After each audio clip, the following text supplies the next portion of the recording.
Dunia yang kita pijak hari ini terasa begitu kokoh. Gedung-gedung pencakar langit, supermarket yang penuh barang, dan angka di layar ponsel kita memberikan rasa aman yang meninabobokan. Kita hidup dalam sebuah mesin raksasa yang terus berputar, meyakinkan kita bahwa besok akan selalu sama dengan hari ini. Namun, sejarah adalah guru yang kejam. Jika kita melihat ke tahun 1929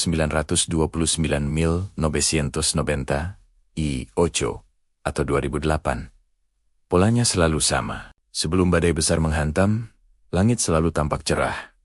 Orang-orang berpesta dan optimisme melambung tinggi. Tapi, ekonomi bukanlah garis lurus yang terus naik. Ia adalah detak jantung.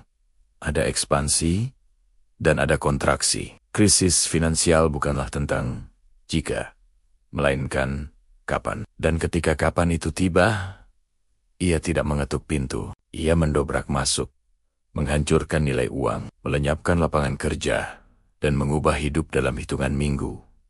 Pertanyaannya, seberapa kuat benteng yang telah Anda bangun? Persiapan dimulai dengan kesadaran. Banyak orang hidup dalam penyangkalan. Mereka melihat harga kebutuhan pokok naik dan menyebutnya inflasi sementara. Mereka melihat suku bunga melonjak dan menganggapnya penyesuaian pasar. Tapi seorang yang waspada melihat ini sebagai retakan pada bendungan. Krisis seringkali diawali dengan hilangnya likuiditas, ketika uang menjadi mahal, ketika berita tentang bank yang kolaps, atau mata uang negara lain yang hancur, mulai terdengar sayup-sayup.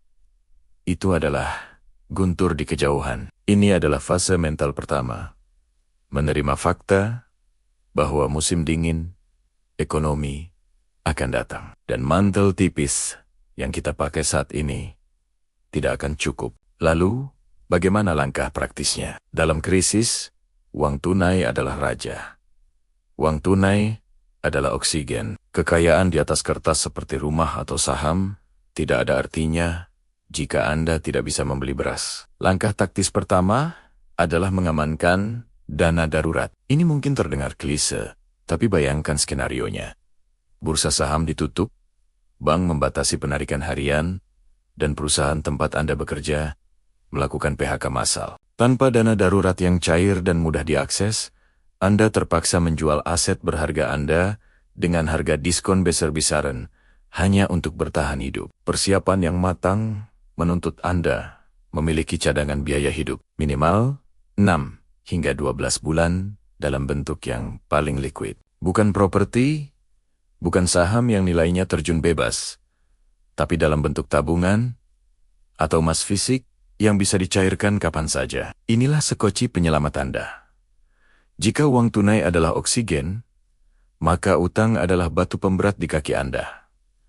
Dalam ekonomi yang sedang booming, utang terasa ringan, bunga rendah, membuat cicilan terasa murah. Kita meminjam untuk gaya hidup, untuk rumah yang terlalu besar, untuk mobil yang nilainya terus turun. Namun, saat krisis melanda, utang berubah menjadi monster. Nilai aset yang dijaminkan mungkin turun, tapi nominal utang Anda tetap. Arus kas Anda mungkin terhenti, tapi bank tidak kenal belas kasihan. Mempersiapkan diri berarti mengurangi utang secara agresif sebelum badai tiba. Lunasi utang konsumtif dengan bunga tinggi. Rampingkan kewajiban bulanan Anda.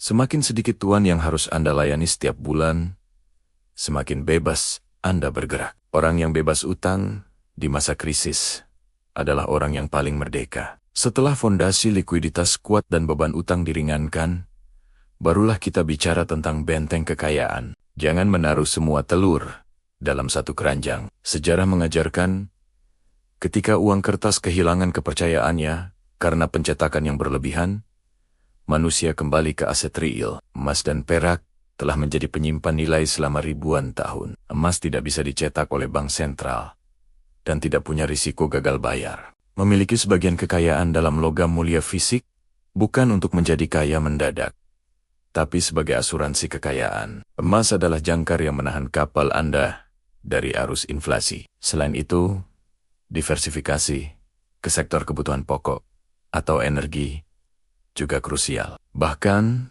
punya stok pangan fisik di rumah bukanlah tindakan paranoid, melainkan logistik dasar yang cerdas. Intinya, Jangan biarkan seluruh kekayaan Anda bergantung pada satu mata uang, satu negara, atau satu sistem perbankan. Tapi ada satu aset yang tidak bisa diambil oleh krisis.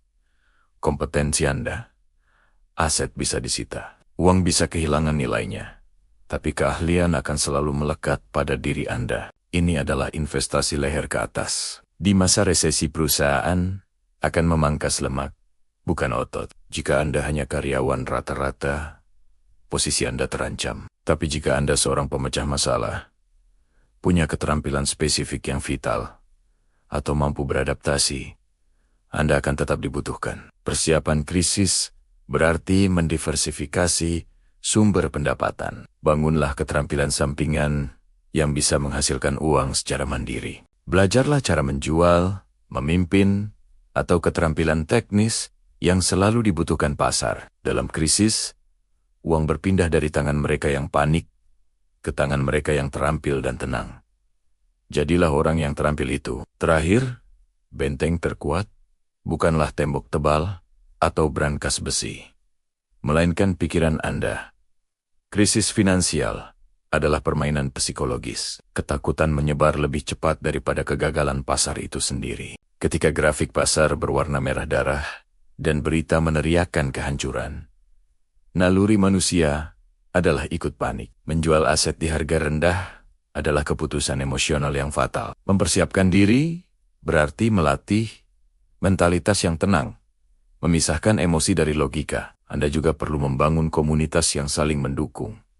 Keluarga yang paham rencana darurat, tetangga yang bisa diandalkan. Di masa sulit, modal sosial seringkali lebih berharga daripada modal finansial. Mempersiapkan diri dari krisis finansial bukanlah tentang hidup dalam ketakutan. Justru sebaliknya, persiapan memberikan ketenangan. Ketika Anda tahu Anda punya dana darurat, bebas dari utang jahat, aset Anda terlindungi, dan keterampilan Anda mumpuni, Anda tidak lagi takut membaca berita ekonomi. Anda bisa tidur nyenyak, mengetahui bahwa jika badai itu datang besok, benteng Anda sudah siap. Dan ingatlah, setiap krisis pasti berakhir.